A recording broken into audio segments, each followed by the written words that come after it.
The day Elijah Reed touched a fencing foil for the first time, three truths collided. He was born with uncanny reflexes. The sport wasn't meant for kids like him, and impossible dreams make dangerous enemies.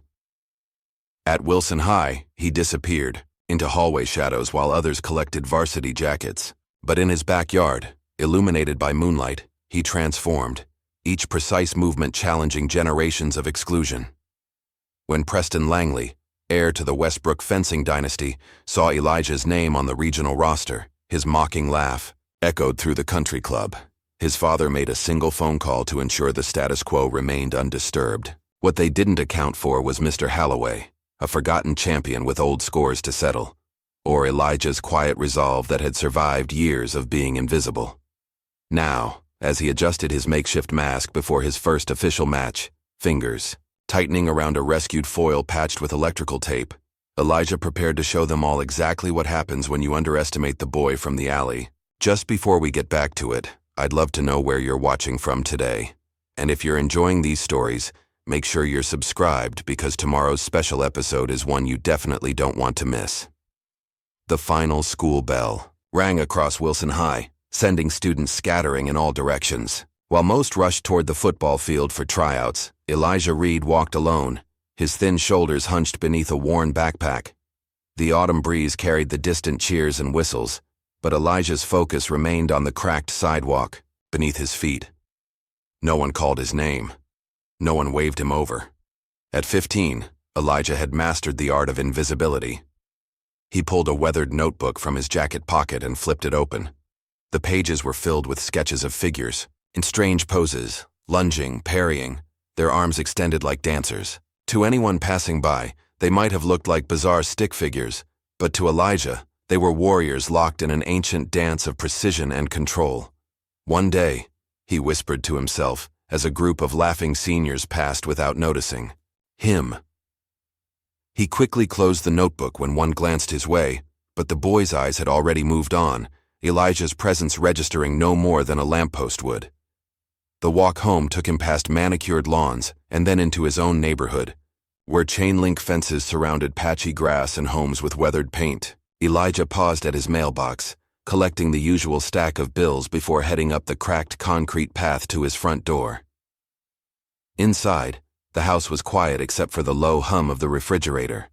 Elijah dropped his backpack by the door and walked to the mantel above their small fireplace. A collection of framed photos stood in neat. Elijah's same dark eyes and gentle smile, dressed in marine dress blues. "Hey, Dad," Elijah said quietly, touching the frame. Staff Sergeant Marcus. Reed's smile remained frozen in time, never aging beyond the 32 years he'd lived before a training accident took him 4 years ago. The sound of keys in the front door broke the silence. Angela Reed entered, still wearing her hospital scrubs, her hair pulled back in a tight bun that highlighted the tired lines around her eyes. "You're home early," she said, placing her purse on the kitchen counter. "No clubs today?" Elijah shrugged. "Thought I'd get started on homework." Angela nodded, but her eyes lingered on the photo Elijah had been touching. She quickly looked away, busying herself with sorting through the mail. "There's leftover chicken in the fridge," she said. "I've got to head back for the night shift in a few hours, so don't wait up." "Mom," Elijah started, leaning against the kitchen doorframe. "Did Dad ever talk about fencing?" Angela's hands paused on the envelope she was opening. "Fencing? Like putting up fences?" "No, the sport, with swords and stuff." She shook her head, a small crease forming between her eyebrows. "Your father was all about football and boxing." "Why?" "Just wondering," Elijah said, turning away before she could ask more questions. The subject of his father always created an invisible wall between them. Angela preferred to keep Marcus's memory preserved exactly as it was, while Elijah constantly searched for new pieces of the man he'd lost too young. After dinner, Elijah headed outside to get some air. The neighborhood was quiet. Most families settled in for the evening. As he walked down the block, he noticed Mr. Holloway struggling with a section of broken fence that separated his property from the alley. Mr. Holloway was a neighborhood fixture, a tall, thin man with skin like weathered mahogany and a permanent scowl. Kids generally avoided his yard, claiming he yelled at anyone who came too close. But Elijah had never seen him yell, just watched from a distance as the old man tended his immaculate garden or fixed things around his property with methodical precision. "Need some help, sir?" Elijah called, surprising himself with his boldness. Mr. Holloway looked up, his eyes narrowing slightly. "You know how to hammer a nail?" "Yes, sir." "Then get over here and hold this straight while I secure it," he said, his voice gruff but not unkind. For the next hour, they worked in relative silence, Elijah following instructions and handing over tools when requested.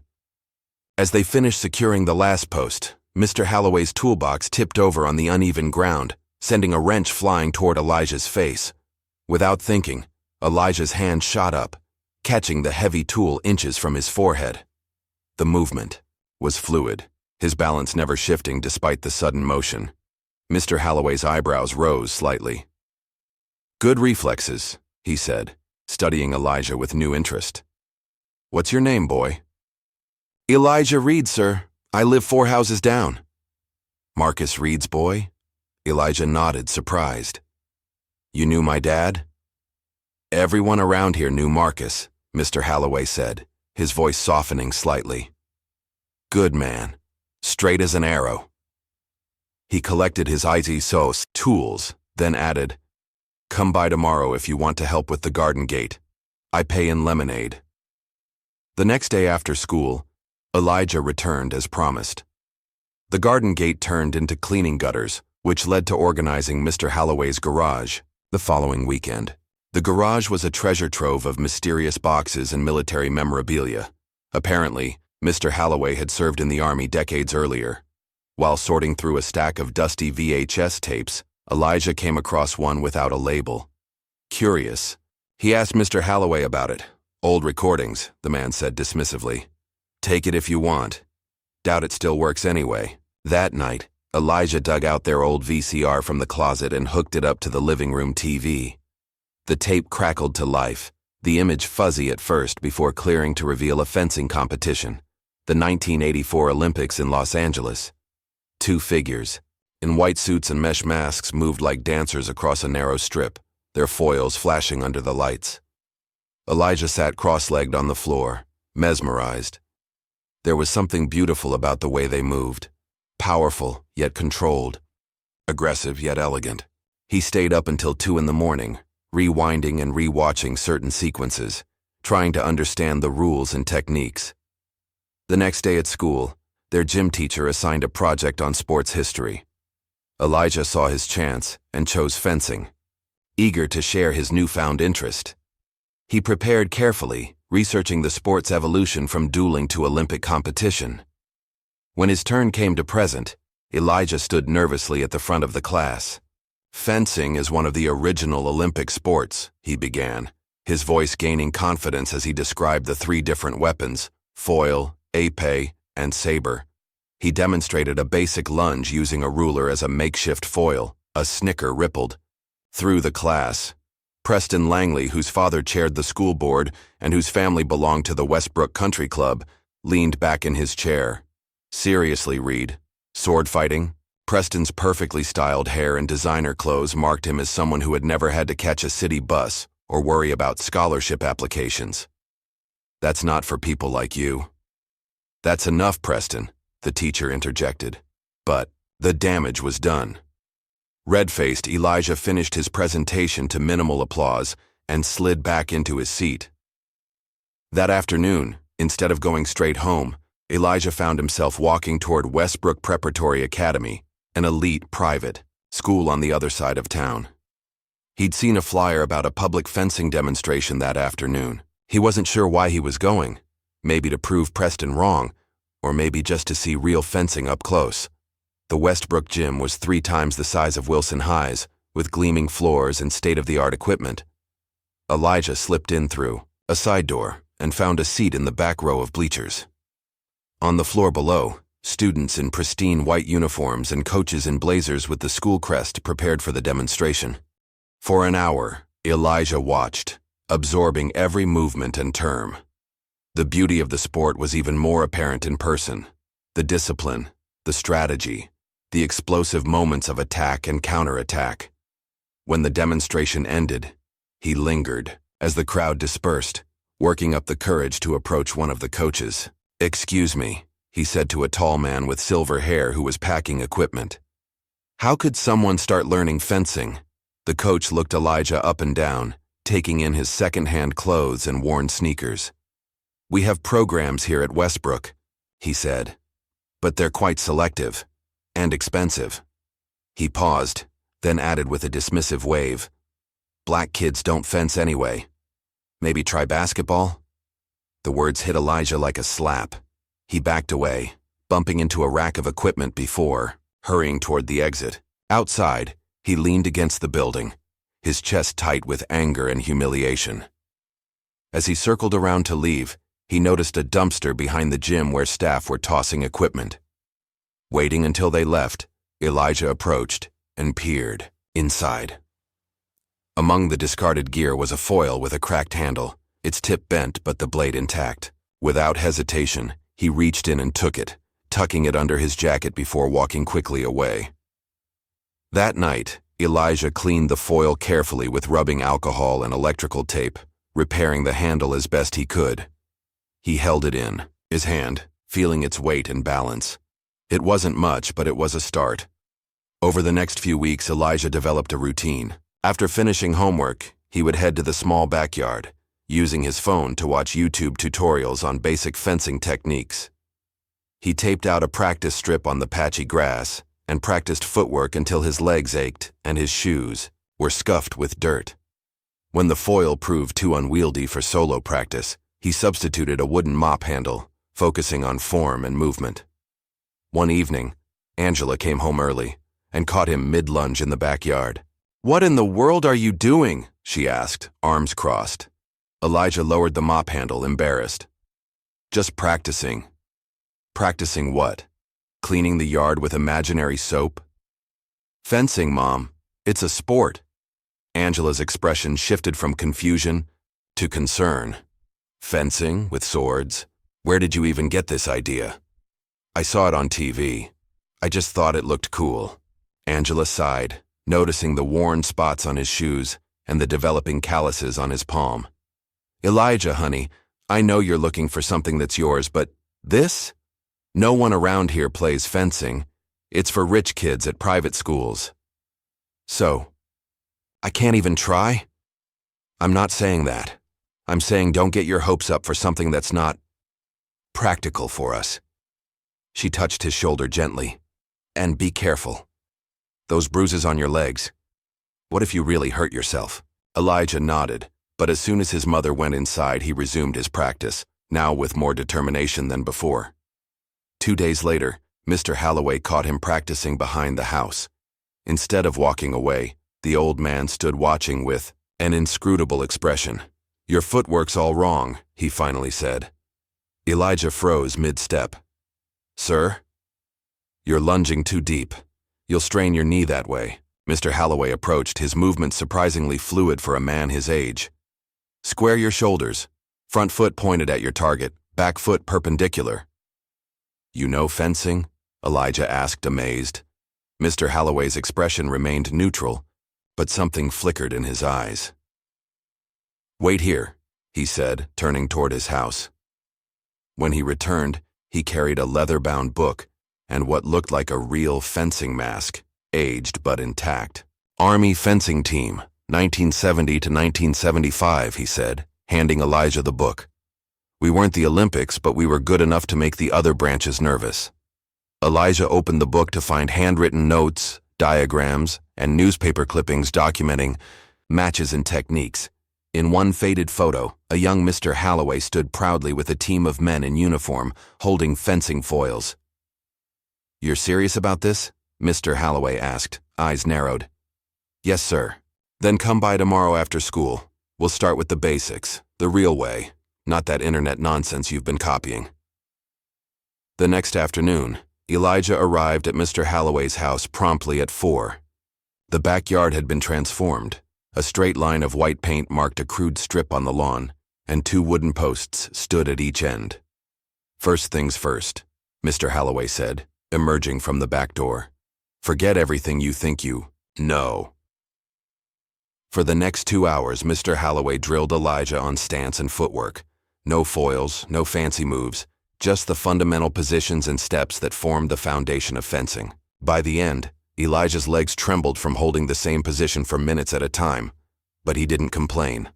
"Same time tomorrow," Mr. Holloway said, dismissing him. "And stretch tonight, or you'll be too sore to continue." Days turned into weeks. Their training sessions became a daily ritual, always after school and always in secret. Mr. Holloway was a demanding teacher, exacting, often critical, but never cruel. He emphasized discipline over flash, fundamentals over tricks. Fencing isn't about who has the fanciest equipment or the most expensive lessons, he told Elijah. It's about who has the strongest mind and the most disciplined body. When Elijah wasn't training with Mr. Holloway, he converted the alley behind his house into a practice area. He taped down lines to mark distances, set up targets on the fence, and practiced his footwork until the neighbors became accustomed to the sight of him lunging and retreating in the evening shadows. Some watched from their windows, curious but distant. Others whispered when he passed, the strange boy playing with swords in the alley. No one interfered. 3 weeks into his training, Elijah was practicing alone when he sensed someone watching. He turned to find a girl from his school standing at the edge of the alley, her arms full of what looked like electronic parts. "Don't stop because of me," she said, shifting the pile of components in her arms. "It looked like you were in the middle of something important." Elijah recognized her as Tina Alvarez, a sophomore known for rewiring the school's weather station to also track air pollution levels, a project that had gotten her both detention and a feature in the local paper. She wasn't popular exactly, but she was respected for her brilliance with anything electronic. "It's just practice," Elijah said, lowering his foil. Tina stepped closer, examining his setup with interest. "Fencing, right? I saw your presentation in gym class." She tilted her head, studying his stance. "You're actually pretty good. How long have you been training?" "A few weeks. Really just started." "Seriously? You move like you've been doing it longer." She set down her pile of parts on a nearby crate. "So this is where you disappear to after school? Everyone thought you joined some secret club or something." Elijah tensed. "Are you going to tell people?" Tina laughed. "What, that you're secretly becoming a swordmaster in an alley? No one would believe me anyway." She picked up a small circuit board from her pile. "Actually, I might be able to help you." "How?" "I've been working on this pressure-sensitive project for the science fair. With some modifications, I could make you a scoring system. You know, like they use in real competitions. To track hits." Elijah's eyes widened. "You'd do that?" "Why?" Tina shrugged. "Because it's interesting, and because it would annoy Preston Langley, which is always a bonus in my book." She held out her hand. "Deal. I keep your secret and you let me help with your training setup." They shook on it, and just like that, Elijah had his first ally. True to her word, Tina returned 3 days later with a makeshift scoring system, a box with lights and a counter, connected to a vest she'd rigged with conductive material. "It's not competition grade," she explained, helping him attach wires to his foil. "But it'll register when you make contact with the target areas and keep track of points." The system transformed Elijah's practice. Now he could work on accuracy as well as form, targeting specific areas and receiving immediate feedback. Tina often sat on a nearby crate, tinkering with other projects while offering occasional commentary on his technique. Mr. Holloway was skeptical of the electronic additions at first, but begrudgingly admitted they were useful for solo practice. His focus remained on the mental aspects of fencing, reading opponents, maintaining focus, and developing strategy. "A good fencer is a chess player who can sprint," he told Elijah. "You need to think 10 moves ahead while reacting in the moment." After 6 weeks of training, Mr. Holloway decided it was time for Elijah to face a real opponent. He arranged a sparring match with a former student, Kyle, a college dropout who had fenced recreationally for years. They met in Mr. Holloway's backyard on a Saturday morning. Kyle arrived with professional equipment and a confident smirk that faltered slightly when he saw Elijah's perfect stance. "Remember," Mr. Holloway told Elijah quietly. He has more experience, but you have heart. Watch his shoulders, not his blade. The body telegraphs before the weapon moves. The match was brief, but intense. Kyle's technical skills were superior, and he scored 5 points to Elijah's 2. But in those 2 points, Elijah showed flashes of natural talent, an instinctive sense of timing and distance that couldn't be taught. Not bad, kid, Kyle said afterward, removing his mask. You've got potential, rough around the edges, but there's something there. That night, Elijah returned home exhausted but exhilarated. The feeling of actual combat, even in friendly sparring, had ignited something in him. This wasn't just practice anymore. It was real. He was so absorbed in replaying the match in his mind that he didn't notice his mother standing in his doorway until she spoke. Care to explain this? Angela held up his worn-down sneakers, the soles nearly separated from the upper. Next to them was his foil, which he'd forgotten to hide in his rush to shower. Mom, I can explain. Explain what? That you've been sneaking around for weeks? That you've ruined another pair of shoes we can barely afford? Her voice wasn't angry, so much as worried. Elijah, what are you thinking? Before Elijah could answer, a knock at the front door interrupted them. Angela went to answer it, returning moments later with Mr. Holloway behind her. Ms. Reed, Mr. Holloway said formally, I believe I owe you an explanation about your son's activities. For the next hour, Mr. Holloway sat at their kitchen table, telling Angela about his time in the army, his fencing experience, and how he'd been training Elijah. Your boy has real talent, he said. The kind you can't teach. I wouldn't waste my time otherwise. But fencing? Angela shook her head. It's not exactly accessible for someone in our situation. It wasn't accessible for me either, until a sergeant saw something in me worth developing, Mr. Holloway replied. Sometimes the path finds you, not the other way around. Angela looked at Elijah, who had been silent throughout the exchange. Is this really what you want? Yes, Elijah said simply. More than anything, Angela sighed. Then I won't stand in your way. But no more secrets, understand? And we need to figure out the equipment situation. I can't keep buying new shoes every month. After Mr. Holloway left, Angela pulled Elijah into a tight hug. You remind me so much of your father sometimes, she whispered. He never took the easy path either. What Elijah didn't know was that his journey had already begun to spread beyond their neighborhood.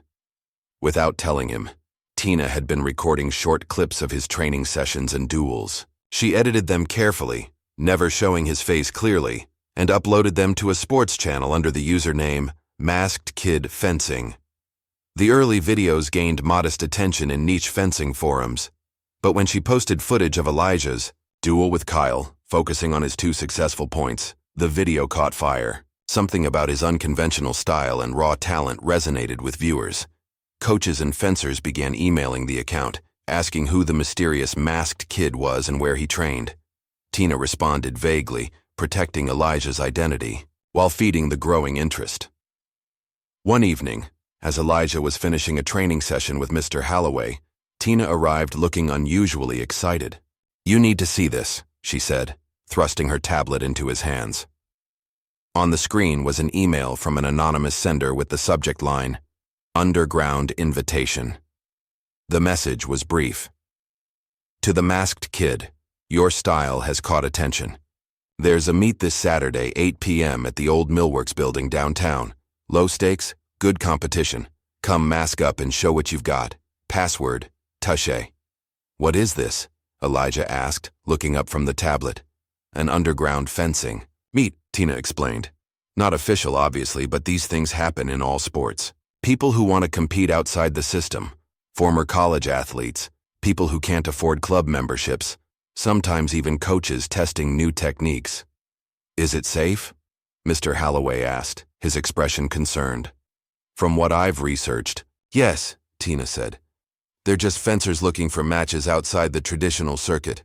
Some compete for small cash prizes, others just for reputation. Elijah looked at Mr. Holloway, waiting for his verdict. The old man was quiet for a moment. It's not ideal, he finally said, but it would give you real match experience against different styles. Something you can't get just sparring with Kyle, or practicing drills. So I should go? Elijah asked. We should go, Mr. Holloway corrected. I'm not sending you alone to your first underground anything. Saturday evening arrived with a mix of rain and nerves. Tina had enhanced Elijah's mask with subtle LED accents along the mesh. To maintain the masked kid mystique, she explained. Mr. Holloway drove them to the millworks in his ancient Buick, parking a block away to avoid drawing attention. The old factory had been partially converted into artist studios, but the back section remained untouched. A single door, marked only with a small blue tape X, led them into a cavernous space lit by industrial lights. In the center, 2 regulation strips had been laid out on the concrete floor, surrounded by folding chairs and makeshift bleachers.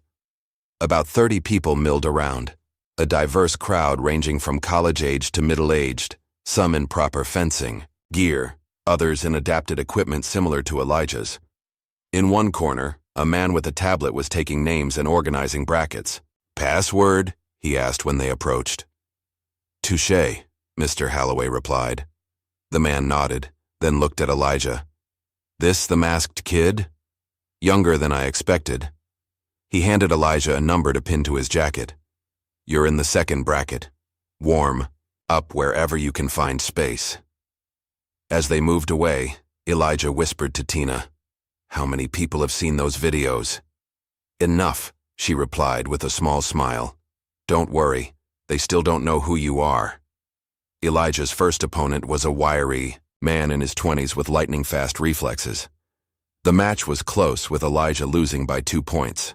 But his second match, against a technically proficient but predictable opponent, ended in a surprising victory. The small crowd, initially skeptical of the young newcomer, began to pay attention. His third match was against a local favorite, a former collegiate fencer known for aggressive attacks. The atmosphere tensed as they saluted and took their positions. Remember what we practiced, Mr. Holloway said quietly. Let him come to you. Use his momentum. The match began intensely, with the opponent scoring 2 quick points. But Elijah remained calm, falling into the rhythm of movement that now felt like second nature. He scored his first point with a perfectly timed parry riposte, causing murmurs in the crowd. As the match progressed, Elijah found a strange clarity settling over him. Time seemed to slow. He could see the patterns in his opponent's movements, the slight tells before each attack. By the final point, Elijah was no longer reacting. He was anticipating, meeting the older fencer's aggressive lunge with a sidestep and precise counterattack. The buzzer sounded. Final score, 5-4, Elijah's victory. The crowd broke into applause. Not the polite golf clapping of official tournaments, but genuine appreciation for what they'd witnessed. Several fencers approached, offering congratulations and asking about his training. You've got something special, kid, one woman told him. Don't let the establishment tell you otherwise. On the drive home, Mr. Holloway was unusually quiet. Finally, as they pulled up to Elijah's house, he said, You know, they'll notice you now. The official circuit. Word travels. Is that good or bad? Elijah asked. Both, Mr. Holloway answered. They'll want you for your talent, but they'll resist you for everything else. The question is, are you ready for that fight? Elijah looked down at his hands, still feeling the phantom weight of the foil. Yes, he said. I think I am. The morning after his underground victory, Elijah woke to Tina calling his phone repeatedly. He answered groggily, still sore from the previous night's matches. Check your email, she said without greeting. Now. Elijah fumbled for his laptop and opened his inbox. At the top sat an unread message with the subject line. Invitation. Regional Youth Fencing League. Is this real? He asked, suddenly, wide awake. Very real, Tina replied. Someone from last night must have connections. The regional qualifier is in 3 weeks at Westbrook Prep. They want you there. Elijah read the email twice, his heart racing. This wasn't some underground meet. This was official, sanctioned competition, the first step toward state and even national recognition. I have to tell Mr. Holloway, he said, already pulling on a sweatshirt. Already did, Tina answered. He says to meet at his place at 10. And Elijah? This is it. This is what we've been working for. Mr. Holloway was waiting on his porch when Elijah arrived, the invitation printed and laid out on a small table beside him. So, the old man said, his expression unreadable. You ready to step into their world? I think so. But, Elijah hesitated. The entry fee is $200, plus we need regulation equipment. Mr. Holloway nodded slowly. Let me worry about that. You focus on training. The rules will be stricter than what you're used to, and the judges won't be as forgiving of your unconventional style. When Elijah told his mother about the invitation that evening, her reaction was mixed. Pride shone in her eyes, but worry creased her forehead. Honey, that's amazing, but we need to be practical. The travel alone would be difficult. And the equipment? Mr. Holloway has connections, Elijah said quickly. And Tina's working on adapting my scoring system to regulation standards. We can make it work. Angela studied her son's face, the determination in his eyes so reminiscent of his father's. You really want this, don't you? More than anything, Mom. She sighed, then smiled slightly. Then we'll figure it out. I can pick up an extra shift or two. Maybe we can set up a fundraiser at the hospital. What neither of them knew was that, across town, in an elegant home overlooking the Westbrook golf course, Preston Langley's father was reviewing the same competition roster. Charles Langley frowned at his computer screen, his brow furrowing as he spotted Elijah's name among the entrants. Preston, he called to his son, who was lounging on the sofa nearby. Do you know an Elijah Reed? Preston looked up from his phone. Reed? Yeah, some nobody from Wilson High. Why? He's registered for the regional qualifier. Preston snorted. In fencing? No way. He probably doesn't even have proper equipment. Charles Langley's expression darkened. Well, he's entered, and based on this note from the organizer, he's got some sort of underground reputation. He turned to his son. I want you to watch him closely at the qualifier. The last thing we need is some untrained hotshot making a mockery of the sport. 3 weeks passed in a blur of intense training. Mr. Holloway pushed Elijah harder than ever, focusing on official rules and protocols. Tina modified his equipment to meet regulation standards, though it still looked patched together compared to the professional gear others would have. The morning of the qualifier arrived with a knot of anxiety in Elijah's stomach. Angela drove him to Westbrook Prep, the same school where he'd been dismissed months earlier. Now he was returning as a competitor.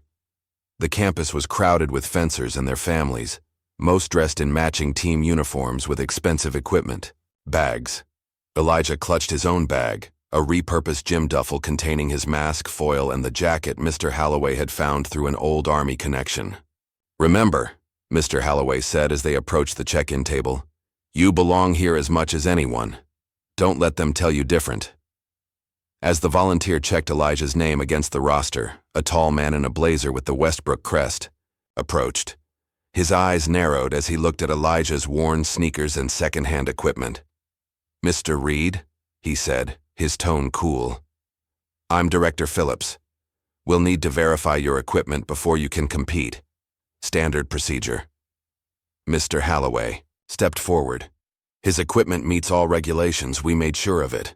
Nevertheless, Phillips replied, we need to check personally, especially for non-club trained participants. The inspection took nearly twice as long as it did for other competitors. Every item was scrutinized, but eventually they had to admit everything, though old, met the minimum requirements. As Elijah headed toward the warm-up area, he felt eyes following him. Among the stairs, he spotted Preston Langley watching with undisguised contempt. Ignore him, Tina whispered. Focus on what we came here to do. The competition hall was arranged with 6 fencing strips, each with its own scoring system and referee. Elijah's first match was scheduled on Strip 3 against a fencer from an established club in the suburbs. As he performed his warm-up stretches, Elijah tried to recall everything Mr. Holloway had taught him about formal competition etiquette. The proper salute, when to put on his mask, where to stand while waiting, 1,000 small rules he'd never needed in the alley behind his house. When his name was called, Elijah approached the strip, saluted his opponent and the referee, and took his position. The moment the referee called fence, all his training crystallized. The noise of the crowd faded away as he focused entirely on his opponent. But something was wrong. The timing felt off. Movements that had flowed naturally in practice now felt stiff and forced. Every time Elijah attempted one of his unconventional counters, the referee called a halt, citing infractions Elijah didn't fully understand. His opponent, sensing the advantage, pressed forward with textbook attacks that scored point after point. The final score was 5-1, a decisive defeat that left Elijah stunned.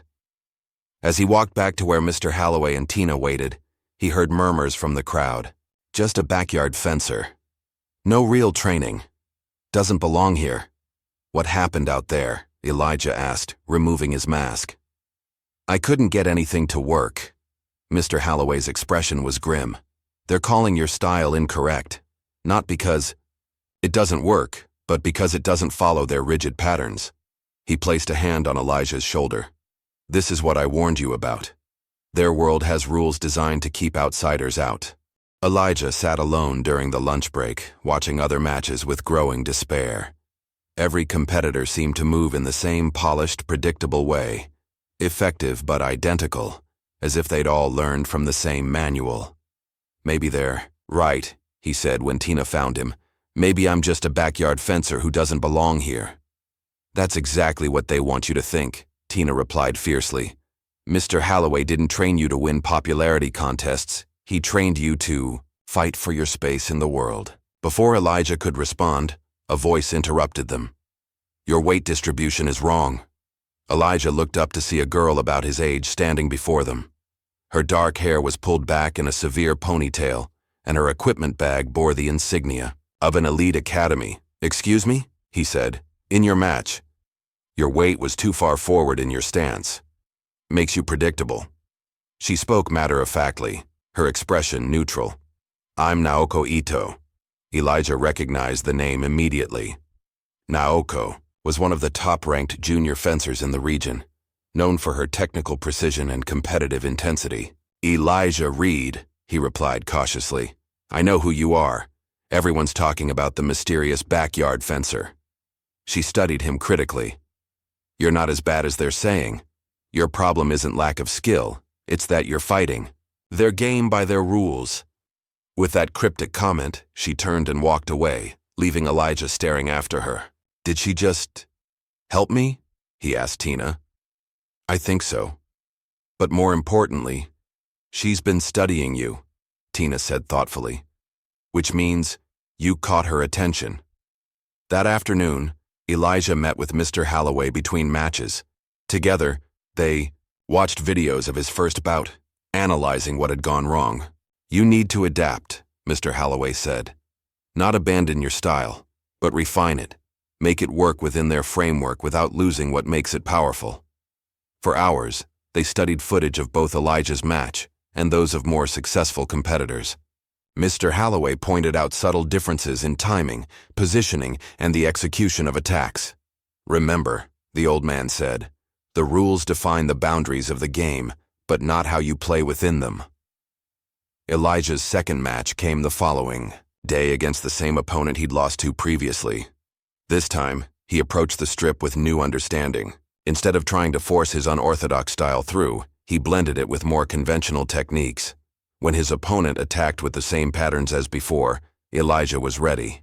He parried the familiar strikes and countered with controlled responses that satisfied the referee's expectations while maintaining his unique timing and distance. The crowd grew silent as the score mounted, 1-1, then 2-1 Elijah, then 3-2, 4-2, and finally 5-3. A clear victory. As the referee announced the tie, final score, scattered applause broke out. Elijah removed his mask to see Mr. Holloway nodding with grim satisfaction and Tina beaming. Even Naoko, watching from the sidelines, gave a small nod of acknowledgement. After the match, several other competitors approached Elijah, their initial skepticism replaced by genuine interest in his background and training. For the first time, he felt a sense of belonging in this world, but not everyone was pleased with his success. That evening, as Elijah and Tina reviewed scoring data from the day's matches, she noticed something troubling. "This doesn't make sense," she said, frowning at her tablet. "I've been tracking the scoring patterns for all competitors, and there's a statistical anomaly." She showed Elijah a series of charts. "See here? In matches involving minority fencers, the scoring patterns show a subtle but consistent bias. Touches that should count are being registered as off-target or invalid." "Are you saying the scoring is rigged?" Elijah asked, incredulous. "Not rigged exactly. More like unconsciously biased. The judges are making split-second decisions that consistently favor certain competitors." She continued scrolling through the data. "The question is, what do we do with this information?" Before they could discuss further, they heard raised voices from the officials' room. Mr. Holloway emerged moments later, his face tight with anger. "What happened?" Elijah asked. "Charles Langley happened," Mr. Holloway replied. "They're trying to introduce a new policy limiting non-club trained participants in the finals, claiming it's about maintaining standards." "Can they do that?" "They're certainly trying. I just spent 20 minutes reminding them about equal opportunity regulations." Mr. Holloway's expression softened slightly. "Don't worry, this isn't my first fight against people who think they own a sport." The tension at the tournament was palpable the next morning. Whispers followed Elijah through the venue, and several officials watched him with undisguised scrutiny. To his surprise, Naoko approached him during warm-ups. "You're being watched," she said without preamble. "Every referee has been briefed to check your form extra carefully." "How do you know that?" Elijah asked. "My coach overheard Langley talking to the head official." She glanced around to ensure no one was listening. "Look, I don't care about the politics, but I care about fair competition. Meet me at the practice strips in an hour. I'll show you what they'll be looking for." True to her word, Naoko spent a full hour drilling Elijah on the fine points of competition rules and how judges interpreted them.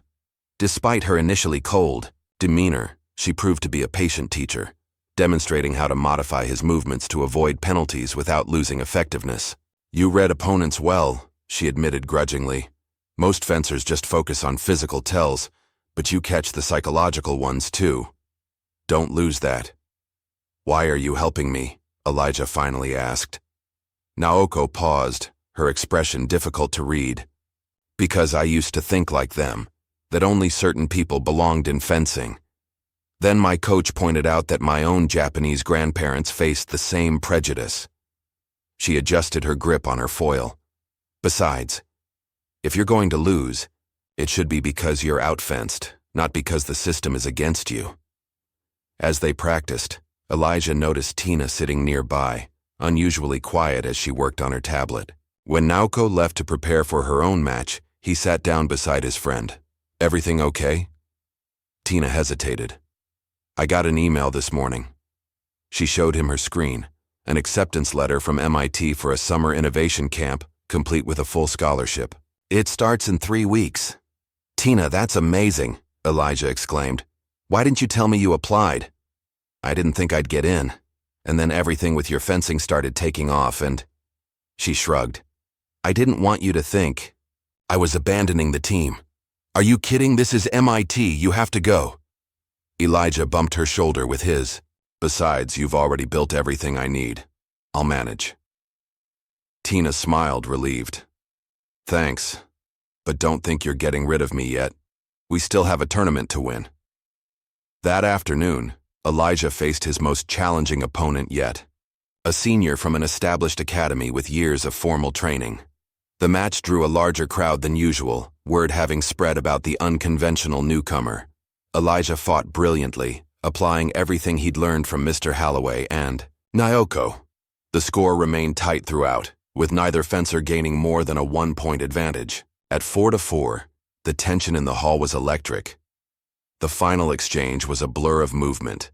Attack, parry, riposte, counter-riposte. When the scoring light flashed, indicating Elijah's touch had landed. A mix of cheers and gasps erupted from the crowd. As Elijah removed his mask, flushed with victory, a voice cut through the applause. Check his equipment. That point couldn't have registered properly.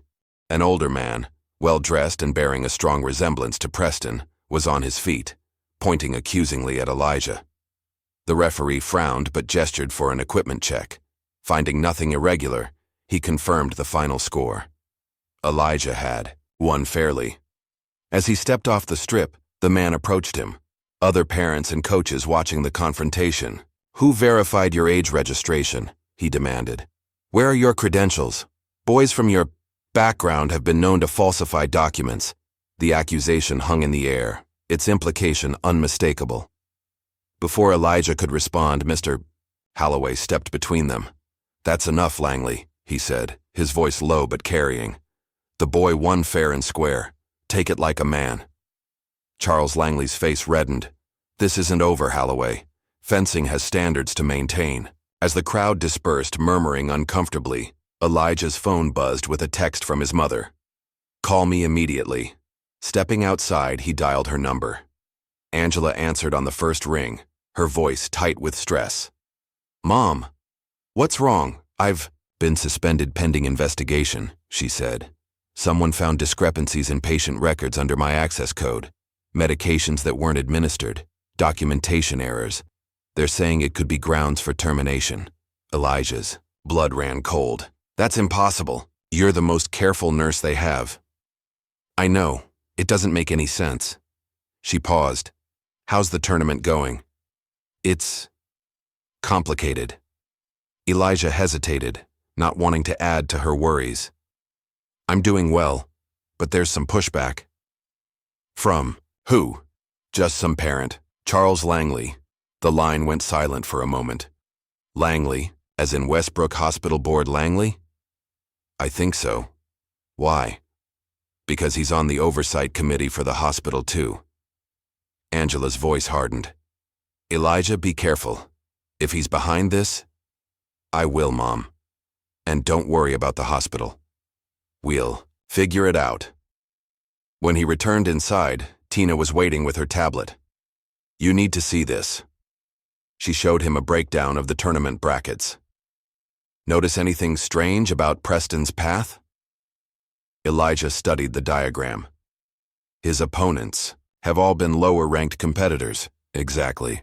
The statistical probability of him getting this bracket by random draw is less than 3%. Someone's manipulating the matchups." Before they could discuss further, a commotion near the bleachers caught their attention. People were gathering around. Someone who had collapsed. "Mr. Holloway," Elijah gasped, recognizing the figure slumped over on the bench. He rushed over, pushing through the crowd to find his mentor pale and disoriented, one side of his face drooping slightly. "Call an ambulance," someone shouted. Naoko was already on her phone, giving the dispatcher their location. "Elijah," Mr. Holloway managed, his speech slurred. "Langley confronted me. Got too worked up." Paramedics arrived minutes later. As they loaded Mr. Holloway into the ambulance, he gripped Elijah's hand. "Don't stop now," he whispered.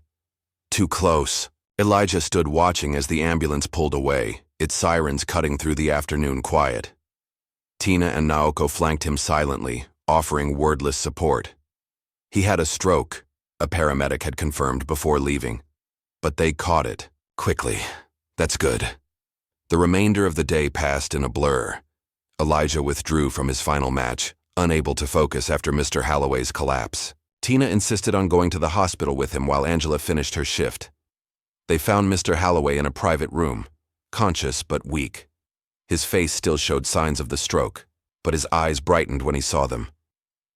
"You should be competing," he said to Elijah. "There'll be other tournaments," Elijah replied. "You're more important." Mr. Holloway gestured weakly toward a bag beside his bed. "Brought journal for you."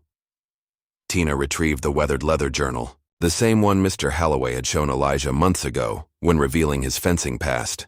"Study it," Mr. Holloway said. "Everything I know is there."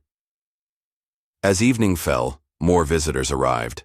To Elijah's surprise, Naoko appeared with a small bouquet of flowers. She nodded to him silently before placing them on the windowsill. The fencing community is talking, she told them quietly. About Mr. Holloway, about you, about Langley. People are taking sides. What side are you on? Elijah asked directly. Naoko met his gaze steadily. The side of the sport, which means against anyone who tries to keep others out of it. Later that night, after everyone had gone, Elijah sat alone in Mr. Holloway's hospital room, the old journal open in his lap. He'd been paging through it, absorbing decades of fencing wisdom and personal reflections. Near the back, a yellowed newspaper clipping caught his eye. The headline read, "Military Fencing Championship Ends in Controversy. Holloway Disqualified." The article detailed accusations of rule violations against a young James Holloway during the 1978 Inter-Service Championships. Though witnesses disputed the violations, officials upheld the disqualification, ending his competitive career. A handwritten note in the margin simply stated, "They couldn't beat me fairly, so they changed the rules." Further down the page, in writing that seemed more recent, Mr. Holloway had added, "History repeats. Watch the Langleys. They've controlled regional fencing for 3 generations. Will do anything to maintain it." As Elijah closed the journal, his phone buzzed with a notification. Tina had forwarded him an email that had been leaked online, from Charles Langley to several tournament directors and board members. The message was carefully worded but unmistakable in its intent. Concerns about maintaining the image and standards of the sport, and the need to carefully vet participants without traditional backgrounds. One line stood out starkly. "Fencing has always been a sport of discipline and tradition. We cannot allow it to be cheapened by those who haven't paid their dues through proper channels." Elijah sat in the dim hospital room, the steady beeping of monitors the only sound as he held Mr. Holloway's journal in one hand and his phone displaying Langley's email in the other. Something hardened in him. Not anger exactly, but resolve. "I'm going to make them remember," he whispered to his unconscious mentor, who they tried to erase. The week following Mr. Holloway's stroke brought changes Elijah wasn't prepared for. With his mentor in recovery and the regional tournament behind him, he faced a new challenge, moving forward without his guiding hand. Though he'd qualified for state-level competition, the path ahead seemed suddenly uncertain. 3 days after Mr. Holloway's hospitalization, Elijah was practicing alone in the alley behind his house when a silver Lexus pulled up. A tall, silver-haired man in a navy blazer stepped out, watching Elijah's movements with critical interest.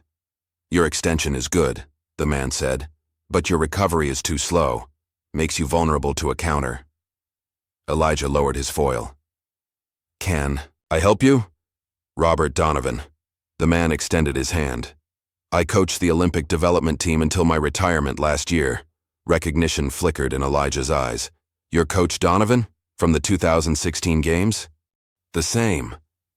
Donovan glanced around at Elijah's makeshift training area with a mixture of curiosity and dismay. "Word travels fast in fencing circles. The backyard fencer who qualified for state is all anyone's talking about. When I heard about James Holloway's stroke, I thought I'd see for myself. You know Mr. Holloway? We competed against each other decades ago. Different leagues, but same circuit." Donovan crossed his arms. "I'm offering to work with you until the state championships. No charge." Elijah's initial excitement quickly faded as the first training session with Donovan made it clear their approaches couldn't be more different. Where Mr. Holloway had embraced Elijah's unconventional style and helped refine it, Donovan seemed determined to remake him entirely. "Forget everything Holloway taught you," Donovan instructed during their second session. His style was always too unorthodox. It might work against amateurs, but at higher levels, you need technical perfection. "But my style is what got me this far," Elijah protested. "And it won't take you any further," Donovan replied firmly. "These backyard tactics might have surprise value, but state-level competitors will dissect and exploit them. Trust me, I've been coaching champions while Holloway's been fixing fences."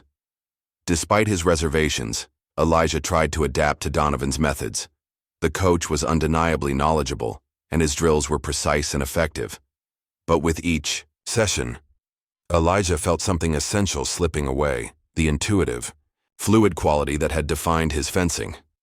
After a particularly frustrating practice, Naoko found Elijah sitting alone on the school bleachers, staring at his foil. "You look like someone stole your soul," she said, sitting beside him. "Donovan wants me to change everything, says my style is too street for serious competition." Naoko considered this. "I watched videos of your early matches. There's something distinctive in how you fence, unpredictable, adaptable. Donovan wants to make you technically perfect, but that would make you just like everyone else." She fixed him with a direct gaze. "And easier for Preston to beat." "You think I should ignore an Olympic coach?" Elijah asked incredulously. "I think you should take his technical knowledge without losing what makes you special." She stood, gathering her equipment bag. "My grandfather always says that true mastery isn't copying others, but finding your own path within tradition." As Nyoko's words settled, another concern pressed on Elijah's mind. That evening, he met Tina at their usual spot in the local library, where they'd been preparing for upcoming competitions. She seemed distracted, repeatedly checking her phone. "Everything okay?"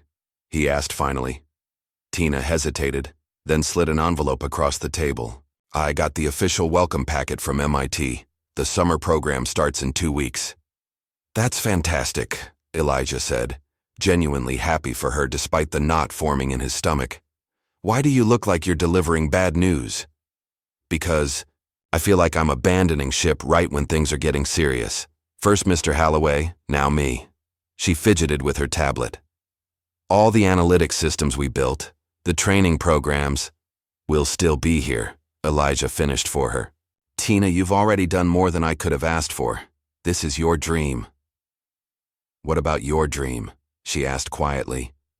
"Still chasing it," he assured her, just with a few more detours than expected. Later that night, Elijah visited Mr. Holloway in the hospital. The old man was making slow progress, now able to speak more clearly though still weak on his left side.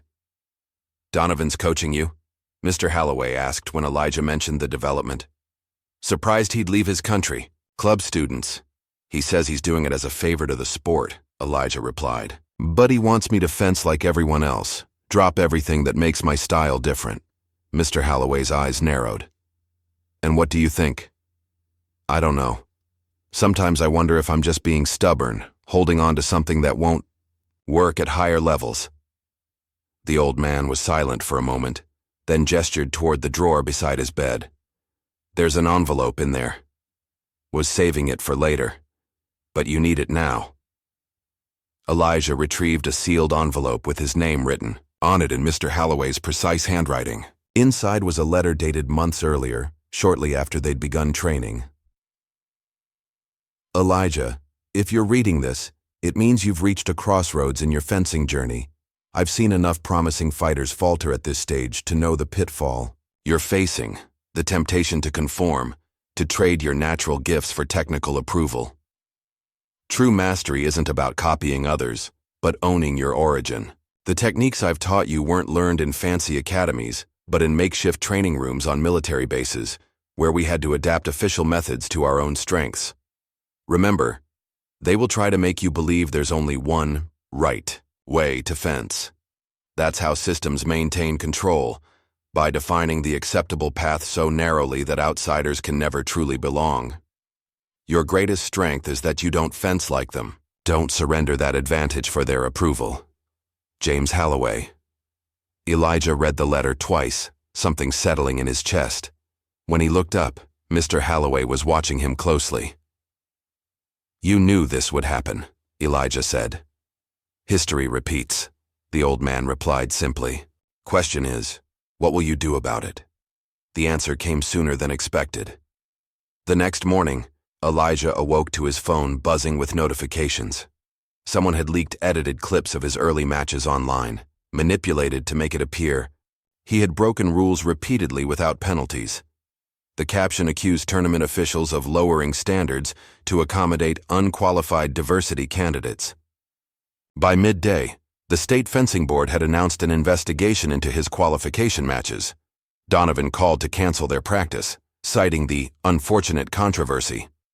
"This is a coordinated attack," Tina fumed as they huddled around, her laptop in Elijah's living room. "The editing is obvious to anyone who knows video, but they're counting on creating enough doubt to justify disqualifying you. Can you prove it's fake?" Elijah asked. "Better than that. I can trace who uploaded it." Her fingers flew over the keyboard. The account looks anonymous, but they were sloppy with their digital footprint. 3 hours later, Tina had compiled conclusive evidence that the videos had been uploaded from a device registered to Ryan Langley, Preston's cousin and, coincidentally, an intern with the State Fencing Association's media team.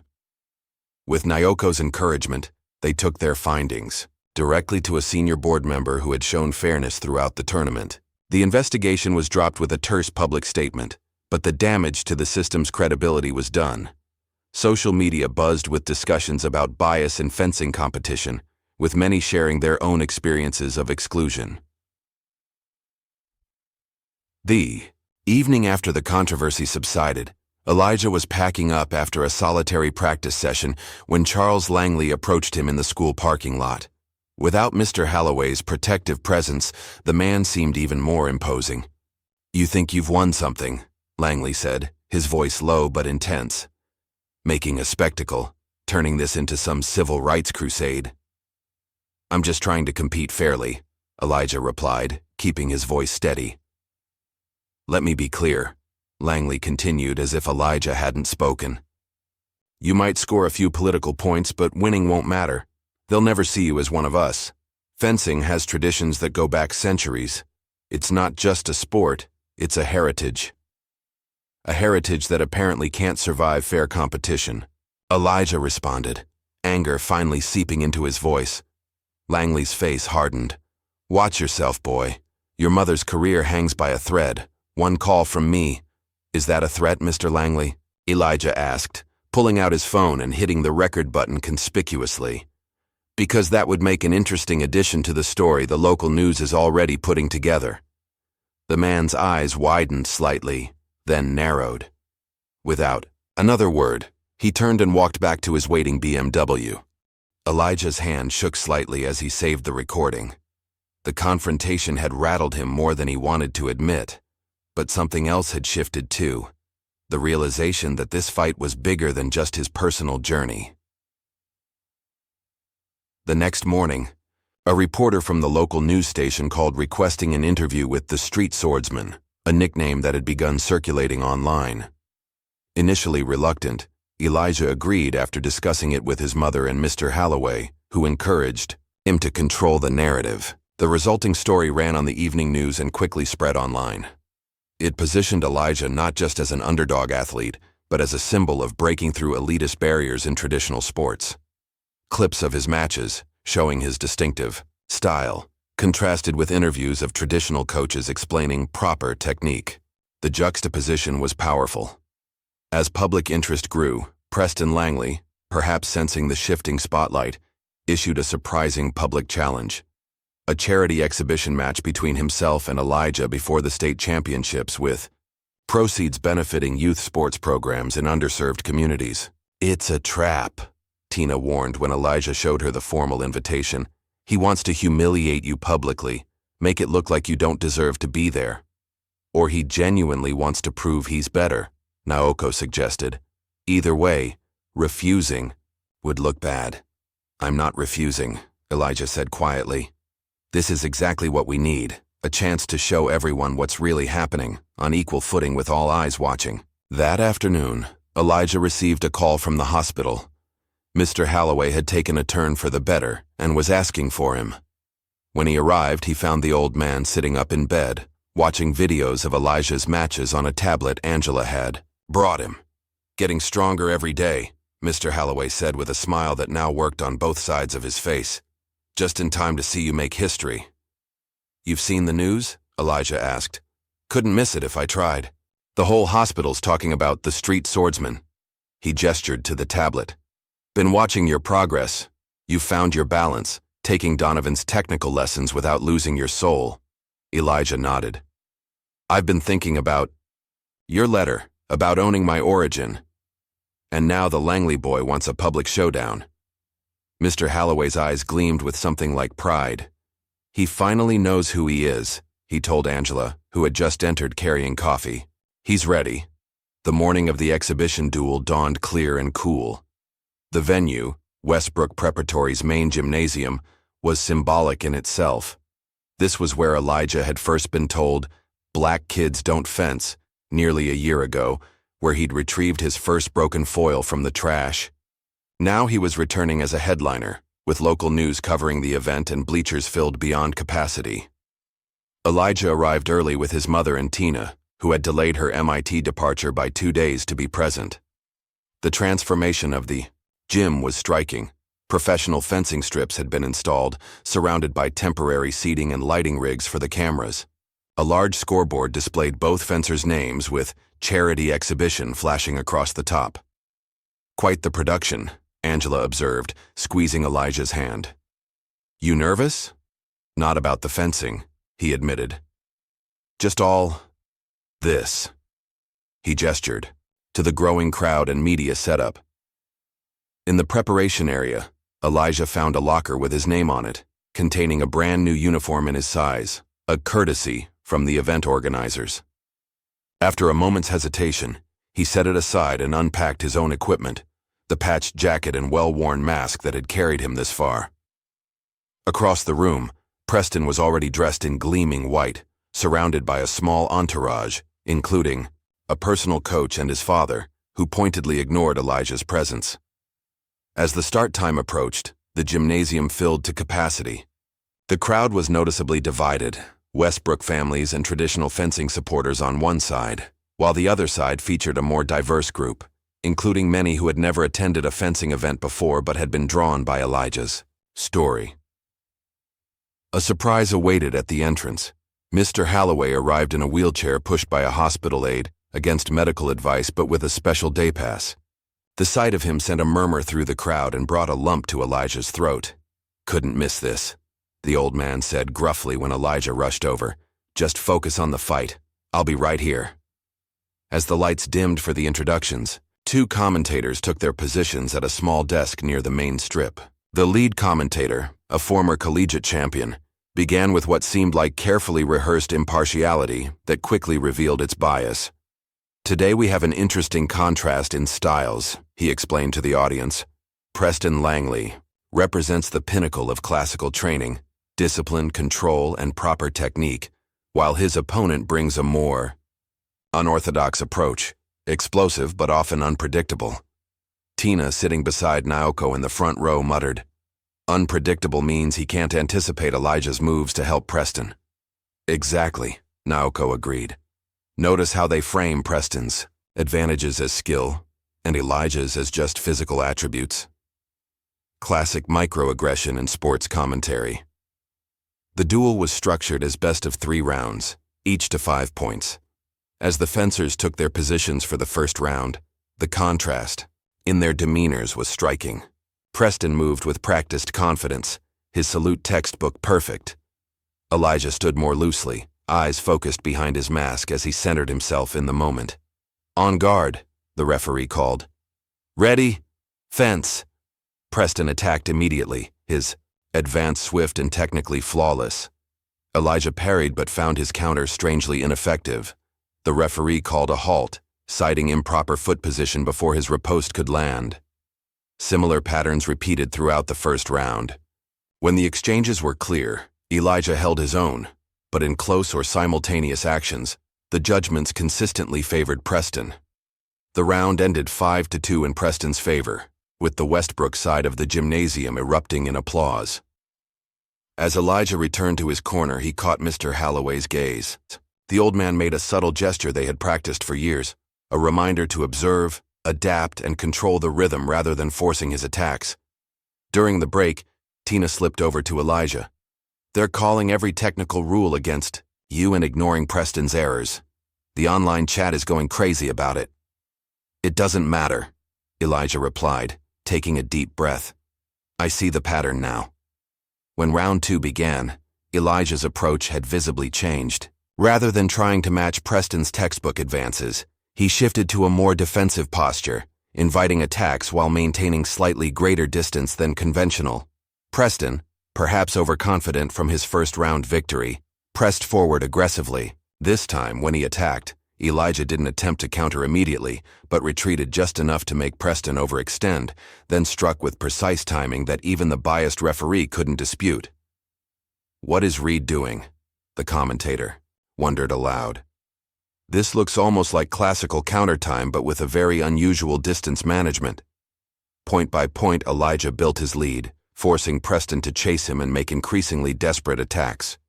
The final point came when Preston, frustrated by Elijah's elusiveness, launched a flesh, a running attack that left him vulnerable when Elijah sidestepped and tagged him with a perfectly timed counter. Round 2 went to Elijah, 5-3. The gymnasium's atmosphere shifted noticeably.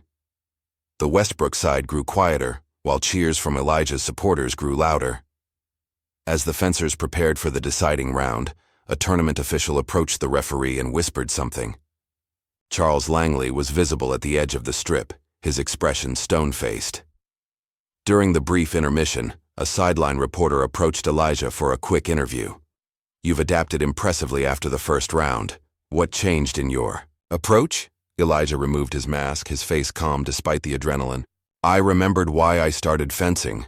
It wasn't about winning trophies or gaining approval. It was about finding a space where I could express myself through this incredible sport." He glanced toward the stands. "Every kid deserves that chance, no matter where they come from or what they look like." The crowd's response was immediate, a wave of applause that seemed to catch even the organizers off guard. Online viewership numbers displayed on a side screen showed a sudden spike as the interview circulated on social media. When round 3 began, the tension was palpable. Preston's initial composure had cracked, his movements betraying a new urgency. Both fencers scored early points, bringing the match to 2-2, then 3-3. After a particularly close exchange that the referee awarded to Preston despite protests from Elijah's supporters, Tina noticed something troubling. The referee had leaned toward Charles Langley before making his call, receiving what appeared to be instructions. "They're communicating," she whispered to Naoko, capturing the interaction with her phone. "The ref is getting directions from Langley." Naoko's eyes narrowed. "Send me that clip," she said, pulling out her own phone. As a highly ranked competitor with a substantial following, her social media carried weight in the fencing community. Within minutes, Naoko had posted not only the clip of the biased officiating, but also her own analysis of Preston's previous tournament brackets, showing the statistical improbability of his consistently favorable draws. "Fair fencing," she tagged it, and the hashtag began trending almost immediately. On the strip, unaware of the digital storm brewing, Elijah and Preston battled to 4-4. The decisive point would determine not just the exhibition but perhaps the future direction of the conversation around inclusion in the sport. Preston, feeling the pressure, abandoned his calculated approach for a desperate all-out attack. Elijah, rather than retreating, stepped into the advance with perfect timing. Their blades connected in a textbook parry, but what followed was pure Elijah. A riposte executed with such precision and unexpected angle that Preston's blade was knocked from his hand, clattering to the floor in the sudden silence of the gymnasium. The disarm wasn't a legal point in itself, but in the moment of Preston's shock, Elijah completed the action with a touch to the valid target area. The scoring light flashed. Elijah had won. For a heartbeat, the gymnasium remained absolutely silent. Then, like a dam breaking, the crowd erupted. Remarkably, the cheers came not just from Elijah's supporters, but from portions of the Westbrook side as well, students and parents who recognized the beauty of what they had just witnessed. Preston stood frozen for a moment before slowly removing his mask. His face reflected a complex mix of emotions, humiliation, anger, but also something like reluctant respect. He approached for the customary handshake, and Elijah met him halfway. "Good match," Elijah said quietly. Preston nodded stiffly. "You, too." He hesitated, then added almost inaudibly, "Sorry about my father." As media swarmed the strip and charity organizers announced the record donation amounts, Elijah made his way through the crowd to where Mr. Holloway waited, tears glistening in the old man's eyes. "I had the best teacher," Elijah said, kneeling beside the wheelchair. "No," Mr. Holloway replied, his voice thick with emotion. "You had the courage to trust yourself. That's something no one can teach." In his hospital room later that evening, Mr. Holloway watched the Duel replay on the local news, laughing and pointing out details to Angela, who had brought dinner for both of them. "That kid just rewrote the book," he said softly as the camera showed Elijah's final victorious moment, "and made sure no one can ever close it again." The morning after the exhibition duel, Elijah woke to find his phone flooded with notifications. Overnight, the video of his match against Preston had gone viral, spreading far beyond fencing circles. Sports commentators were discussing it on morning shows, social media buzzed with clips of the final disarm, and 3 national newspapers had contacted him for interviews. "This is insane," he muttered, scrolling through the messages. One text from Tina stood out. "Flight leaves at 2 p.m. Come say goodbye, bringing something for you." Despite his fatigue from the previous day, Elijah dressed quickly and headed to Tina's house. Her father's car was already packed with suitcases for the drive to the airport. "The conquering hero arrives," Tina said with a grin when she opened the door. "Your face is everywhere this morning." "Don't remind me," Elijah replied. "I'm still trying to process everything." In her room, surrounded by empty shelves and packed boxes, Tina handed him a small flash drive. "I made this for you. It has all the analytics I've built from watching hundreds of your matches, timing patterns, strategic evaluations, everything. Plus a custom training program based on your specific metrics." Elijah turned the tiny device in his palm. "You've been planning this?" "Well, I knew I wouldn't be here for nationals, so..." She shrugged, but her eyes betrayed her emotion. "It's not the same as having me courtside yelling statistics at you, but it's something." "It's everything," Elijah said, pulling her into a hug. "MIT doesn't know how lucky they are." Tina's departure left a palpable gap in Elijah's support system. With Mr. Holloway still in recovery and Coach Donovan noticeably absent since the exhibition controversy, Elijah found himself training alone again. This time, however, he approached his solitude differently, not as an outsider forced to the margins, but as a fighter making a deliberate choice to forge his own path. Using Tina's analytics system on his laptop, he reviewed his performance, data, and designed training sessions that blended technical precision with his natural instincts. He incorporated elements from Donovan's drills, but adapted them to suit his style, creating a hybrid approach that felt authentic. His footwork evolved during these solo sessions, becoming more fluid while maintaining the unexpected timing that had become his signature. Without anyone watching, he experimented boldly, developing moves that blended street-learned reflexes with classical precision. At home, Angela had undergone her own transformation. After successfully clearing her name at the hospital, with help from documentation Tina had gathered linking the records tampering to Charles Langley's influence, she had become more vocal about supporting underprivileged youth in sports. "The hospital is starting a scholarship program for kids interested in sports medicine," she told Elijah one evening. "They asked me to help coordinate it." Her eyes sparkled with purpose. "Funny how things come full circle, isn't it? All those hours I spent worrying about you wasting time with fencing, and now here I am, helping other kids find their passion." 2 weeks before nationals, while training at the community center that had offered him free practice space since the exhibition match, Elijah was surprised to see Naoko walk in, equipment bag slung over her shoulder. "Thought you might want a training partner," she said matter-of-factly, "unless you prefer talking to yourself." Their training sessions quickly became daily occurrences. Naoko's technical precision complemented Elijah's creativity, each pushing the other to new levels. Despite their different backgrounds, they found common ground in their dedication to the sport and their desire to change it from within. "I used to think fencers like you were diluting the sport," Naoko admitted during a water break. "Non-club trained unconventional style, I thought it was disrespectful to tradition." "What changed?" Elijah asked. "Watching you fence. seeing how you honor the core of the sport while bringing something new to it. She adjusted her grip on her water bottle. Also, realizing how much energy the establishment puts into keeping people out. That's never a good sign.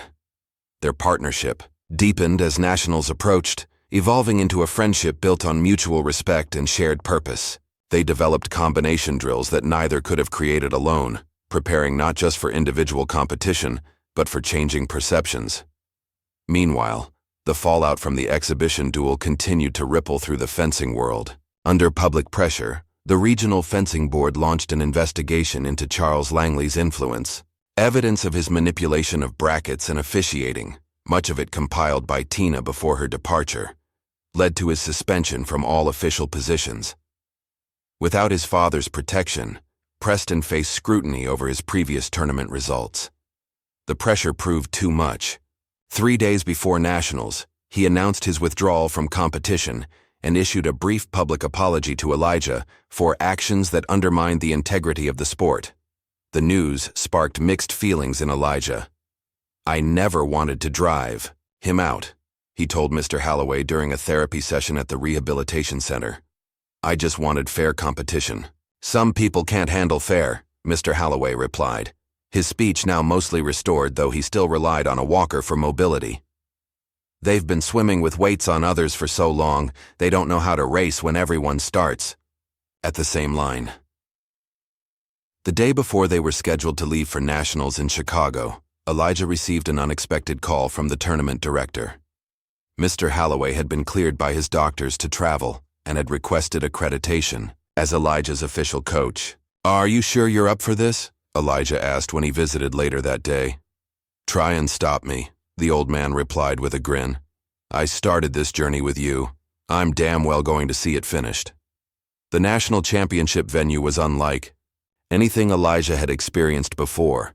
A vast convention center transformed into a fencing arena, with 20 strips running simultaneously and hundreds of competitors from across the country. Camera crews from sports networks roamed the floor, many seeking interviews with the street swordsman, whose story had captivated audiences. Despite his growing fame, Elijah felt strangely calm as he warmed up for his first match. Mr. Holloway sat nearby in his wheelchair, Angela beside him. Across the hall, Nyoko prepared for her own division with occasional glances toward Elijah. "Nervous?" Mr. Holloway asked as Elijah stretched. "No." Elijah realized with surprise that it was true. "For the first time I feel like I belong here, not because they've accepted me, but because I've earned my place." His early matches confirmed this confidence was well-founded. Elijah moved through the preliminary rounds with focused precision, his unique style now refined and purposeful. Other competitors, who had once viewed him with skepticism, now approached him between matches to exchange techniques and training ideas. "We've all seen your videos," one rival joked after a particularly intense bout. "Don't go easy on us just because we're classically trained." As the tournament progressed, a curious dynamic emerged. Rather than trying to distance themselves from the controversial newcomer, other fencers began adopting elements of Elijah's style, his unpredictable timing, his adaptive footwork.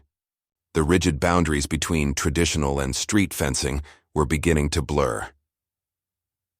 The day before the finals, as Elijah was reviewing footage of potential opponents, his phone chimed with a news alert. The National Fencing Board had announced a formal investigation into systemic bias in competition structures and officiating, a direct result of the controversy surrounding Elijah's journey and Nyoko's public stance. They're suspending Charles Langley from all national positions pending the investigation, Nyoko told him when they met for dinner that evening. His son's credibility is in question too. All those years of privileged treatment are finally catching up to them. The news about Preston affected Elijah more deeply than he had expected. That night, he received a text from an unknown number. "Withdrew because I couldn't face you again, knowing how the system was rigged in my favor. I'm sorry for what my father did. Good luck tomorrow. You deserve to be there more than I ever did." Preston Elijah stared at the message for a long time before responding simply, "Thank you. I hope you find your way back to fencing someday, on fair terms." The morning of the finals brought an unexpected sight. As Elijah entered the arena with Mr. Holloway and Angela, he spotted a familiar figure near the entrance. Mr. Holloway's physical therapist helping him transition from the wheelchair to a walker. "What are you doing?" Elijah asked, alarmed. "Making a statement," Mr. Holloway replied, his voice firm despite the effort it took him to stand. "If you're facing the best in the country today, you deserve a coach who can stand with you, not just sit on the sidelines." Together, they walked slowly to the preparation area, drawing glances and whispers from spectators who recognized them from news coverage. When Elijah turned to help Mr. Holloway into a chair, the old man straightened his back and saluted him formally, fencer to fencer, teacher to student. Elijah's eyes filled with tears as he returned the salute. No words were needed. Everything that mattered had already been said through months of shared struggle and triumph. The tournament bracket had positioned Elijah against the reigning national champion in the finals, Alexei Petrov, a disciplined and efficient fencer whose family had emigrated from Eastern Europe when he was young. Unlike many of Elijah's previous opponents, Petrov showed no disdain for his unconventional background, only professional interest. "Your disarm against Langley was impressive," he told Elijah during equipment check. "I look forward to seeing what else you bring to the strip." The final match drew the largest crowd of the tournament. Sports networks positioned cameras around the strip. Commentators discussed Elijah's unlikely journey, and social media buzzed with live updates. In the front row, Mr. Holloway sat between Angela and Nyoko, who had finished third in her division. Earlier that day, as Elijah and Petrov saluted each other, the arena fell silent. Then the referee's command broke the spell. "On guard! Ready! Fence!" The match immediately proved to be unlike any Elijah had faced before. Petrov combined textbook precision with creative adaptability, answering Elijah's unconventional moves, with equally unexpected counters. The points alternated between them, 1-0, 1-1, 2-1, 2-2, neither able to gain a significant lead. Unlike previous matchups where Elijah had faced either rigid traditionalists or undisciplined talents, Petrov represented the ideal synthesis of both approaches. Each exchange became a conversation between equals, a chess match at lightning speed. By the midpoint of the match, the score stood at 7-7. Both fencers were breathing heavily, sweat visible through their masks. The crowd watched in rapt attention as each point unfolded with dramatic intensity. "He's mirroring your tempo changes," Mr. Holloway advised during a brief break. "Try the alley sequence, the one we developed before all this started." Elijah nodded, remembering the move they had practiced countless times on the cracked concrete. Behind his house, long before sponsors or cameras or national attention. When the match resumed, the score climbed to 14-14. The next point would determine the national champion. The arena held its collective breath as the fencers took their positions. Petrov had been controlling the pace of the previous exchanges, forcing Elijah to respond to his initiative. This time, Elijah relaxed his stance slightly, appearing to retreat as Petrov advanced. The champion, sensing victory, pressed forward, with confident precision. At the last possible moment, Elijah executed a feint retreat, then exploded forward with the same distinctive move he had first developed in that alley months ago, a combination of classical parry and street-learned reflexes that carried him past Petrov's guard. The scoring light flashed. The arena erupted. Elijah Reed, the backyard fencer who had been told black kids don't fence, had just become the national champion. The moment Elijah's winning point registered, the arena exploded into a standing ovation. Cameras flashed from every angle as he removed his mask, his expression one of stunned joy. Commentators struggled to be heard over the roar of the crowd, describing the final move as revolutionary and a perfect fusion of classical technique and innovative instinct. Petrov approached with genuine respect, offering his hand in a bow of acknowledgement. "Brilliant adaptation," he said. "You've earned this completely." As officials prepared for the medal ceremony, media representatives swarmed around the strip, each seeking the first interview with the unexpected champion. Elijah spotted a familiar face in the crowd, Jenny Williams from the Wilson High newspaper, who had interviewed him for a small piece about unusual student hobbies back when no one else had shown interest in his fencing. "Jenny," he called. gesturing her forward past the professional reporters. "You get the first interview." Her eyes widened with surprise as she fumbled with her notebook. Really? But all these big networks were nowhere to be found when this journey started. Elijah finished for her. "You were." In the interview, Elijah spoke not just about the match, but about the barriers he had faced and the support that had carried him through. Mr. Holloway's mentorship, Tina's technical genius, Nyoko's alliance, and his mother's unwavering faith. "This isn't just my victory," he concluded, glancing toward Mr. Holloway, who watched proudly from nearby. "It belongs to everyone who's ever been told they don't belong in a space they love." The days following nationals brought a whirlwind of attention. Sports magazines requested cover features, talk shows extended invitations, and social media celebrated his victory as a watershed moment for inclusivity in traditional sports. But amid the chaos, Elijah remained grounded, returning to school and maintaining his training routine. 3 weeks after his return, Elijah received an unexpected package from MIT. Inside was a letter from Tina, along with a formal research paper she had submitted to her program, Algorithmic Analysis of Bias in Athletic Scoring Systems, a case study in competitive fencing. Her work had caught the attention of faculty members, who had connected her with a sports technology incubator. The attached note explained, "Elijah, they're funding development of our training software. Remember the system we cobbled together with sensors and my old laptop? It's becoming a real platform for athletes without access to elite coaching. You're officially listed as co-creator. Hope that's okay. Can't wait to see what you do next. You changed more than just fencing." Tina. The recognition of Tina's brilliance felt like a completion of their shared journey.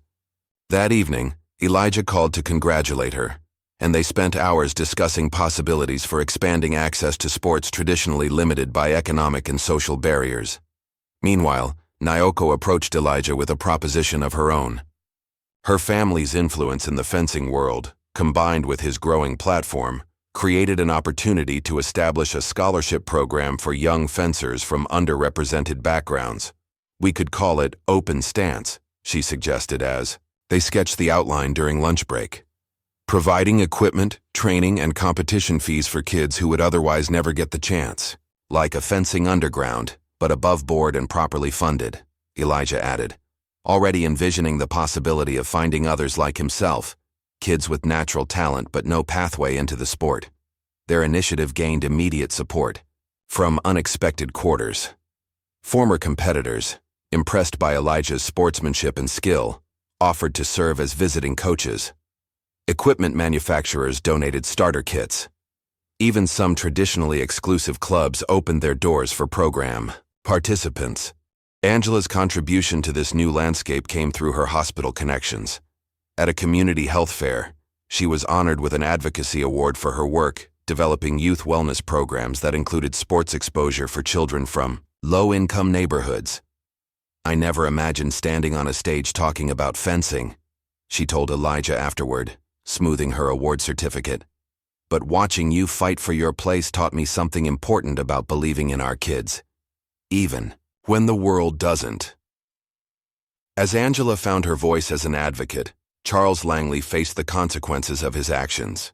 The investigation into his conduct revealed years of manipulation and favoritism, forcing his resignation from all positions of influence in the fencing world. He withdrew from public view, his reputation permanently tarnished. Elijah felt no satisfaction in Langley's downfall, only a somber recognition of how deeply entrenched such attitudes remained in many institutions. The work of transformation had only begun. One afternoon, Elijah received an unexpected invitation to speak at Westbrook Preparatory, the same school where he'd been dismissed a year earlier. He accepted without hesitation, recognizing the symbolic importance of returning not as an outsider but as a respected guest. Walking the hallways that had once seemed so forbidding, Elijah carried himself with quiet confidence. The same display cases that had intimidated him now held a flyer announcing his visit. In the gymnasium where he had once been told, "Black kids don't fence," he now demonstrated techniques for a diverse group of students whose eyes reflected the same hunger for belonging he had once felt. After the demonstration, the school's fencing Coach, not the same one who had dismissed him, approached with an unexpected request. "We'd like to establish a partnership with your Open Stance program," he said. "Our facilities in exchange for your perspective. These kids need to learn there's more than one path to excellence." That evening, Elijah visited Mr. Holloway, who had returned home from rehabilitation and was gradually regaining his independence. The old man had been following Elijah's post-championship journey with evident pride, collecting newspaper clippings and printouts of online articles in a scrapbook. "I have something for you," Elijah said, removing the gold medal from his pocket. "This belongs to you as much as me." Mr. Holloway shook his head firmly. "You earned it. But more importantly, you earned something better. You made sure no one else has to earn it alone." The medal remained with Elijah, but he understood Mr. Holloway's point. The true victory wasn't the championship itself, but the doors it had opened for others. In the months that followed, those doors continued to widen. The National Fencing Association adopted new policies to address bias in officiating and broaden participation. Regional tournaments saw an influx of first-generation fencers inspired by Elijah's story. Coaches began incorporating elements of his adaptive style into traditional training. On a warm spring afternoon, almost exactly a year after he had first found that broken foil in the Westbrook dumpster, Elijah returned to the alley behind his house. This time, he wasn't alone. A small group of neighborhood kids had gathered to watch him demonstrate basic fencing moves, their eyes wide with the same wonder he had once felt watching those Olympic videos. One boy, no more than 10 years old, clutched a wooden stick he had shaped to resemble a foil. His stance was awkward but determined as he attempted to mimic Elijah's movements. "Like this?" he asked, executing a clumsy but earnest lunge. "That's perfect," Elijah encouraged him. "You've got the right instinct. The rest we can teach." Later, that evening, Elijah stood in his bedroom, contemplating the wall that had become a timeline of his journey. His original cracked foil hung beside competition photos, newspaper clippings, and his championship medal. He lifted his mask, no longer patched with electrical tape but still bearing the small LED accents Tina had added, and placed it over his face. In the mirror, he saw not just his own reflection, but echoes of everyone who had made this journey possible. Mr. Holloway's wisdom, his mother's strength, Tina's brilliance, Nyoko's alliance, and countless others who had either helped or hindered along the way. "Now, they see me," he said quietly to his reflection. But the words meant something different than they once would have. It wasn't about being noticed anymore. It was about being visible in a way that made others see themselves as possible, champions too. He set the mask down gently and turned away from the mirror. Tomorrow would bring new challenges. Training sessions with Open Stance participants, meetings about expanding the program, preparation for defending his title at next year's nationals. The journey hadn't ended with that championship point. In many ways, it had just begun. Have you ever wondered what barriers might fall if we stopped telling children what they can't become? Elijah's journey from invisible boy to champion reminds us that talent defies expectation when given the chance to breathe. Like and subscribe for more stories that challenge what we think we know about possibility.